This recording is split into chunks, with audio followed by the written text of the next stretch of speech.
আমরা রাস্তায় আন্দোলন করতে চাই না, আপনাদের দেশ সংস্কারের ক্ষেত্রে আমরা বাধা হয়ে দাঁড়াইতে চাই না। আমরা শিক্ষকের মেরুদণ্ড ভেঙে দেওয়া হয়, সেখানে কখনোই উন্নয়ন সম্ভব হয় না। আমার শিক্ষক শিক্ষাগুরু রচনা। আজকে আমরা এখানে দাঁড়ানোর কথা না, কিন্তু দাঁড়াতে বাধ্য হয়েছি। 52 মাস যাবৎ আমরা বেতন পাই না। এই বেতন যাতে আমাদেরকে পরিশোধ করা হয় আর আমাদের কার্যক্রমের গতি যাতে আগায় নেওয়া হয়, এটা আমাদের 1 নম্বর দাবি। 2 নম্বর দাবি সেটা হচ্ছে আমাদের শিক্ষার্থীরা অসংখ্য মানে সংকটে ভুগতেছে। তারা ঠিক মতো ক্লাস করতে পারতেছে না, তাদেরকে সঠিক আউটপুট দেওয়া যাচ্ছে না। এর কারণে শিক্ষক সংকটে ভুগতেছে। তারা একটি শিক্ষককে দিয়ে বিভিন্ন ধরনের ক্লাস নেওয়া হচ্ছে, এর কারণে শিক্ষকরা সঠিক আউটপুট ছাত্রদেরকে দিতে পারতেছে না। এজন্য আমাদের এই সংকটকে দূর করা, পাশাপাশি যে জুনিয়র ইন্সট্রাক্টর নিয়োগ হওয়ার কথা হয়েছে, লিখিত ভাইবা দিয়ে আসছে, তাদের রেজাল্টটাও দ্রুত পরিশোধ করে দিয়ে তাদেরকে নিয়োগ প্রদান করা হোক, এটা আমাদের একটা দাবি।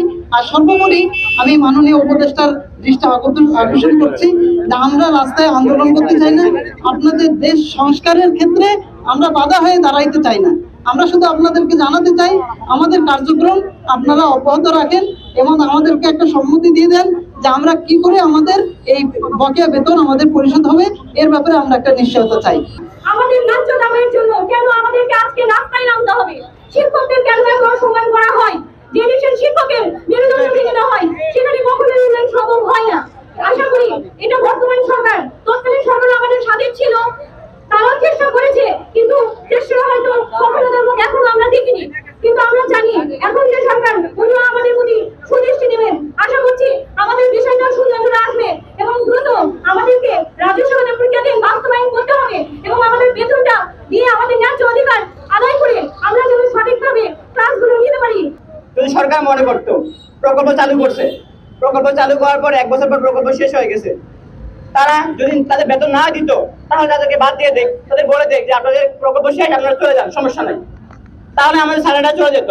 কিন্তু তা না করে তারা অর্ডার দিয়েছিল স্টে অর্ডার, মানে হলো যে তারা অবস্থান করবে, থাকবেই, তারা তাদের কার্যক্রম চালিয়ে যাবে। তো এরকম আশ্বাস দেওয়ার পরও আশ্বাস দিচ্ছে যে কার্যক্রম চলে যাবে, তারা নিরস্ত্রম এখন পর্যন্ত কাজ করে যাচ্ছে, কিন্তু তারা তাদের পারিশ্রমিক পাচ্ছে না। এটা কি তাদের ক্ষেত্রে বৈষম্য হচ্ছে কিনা?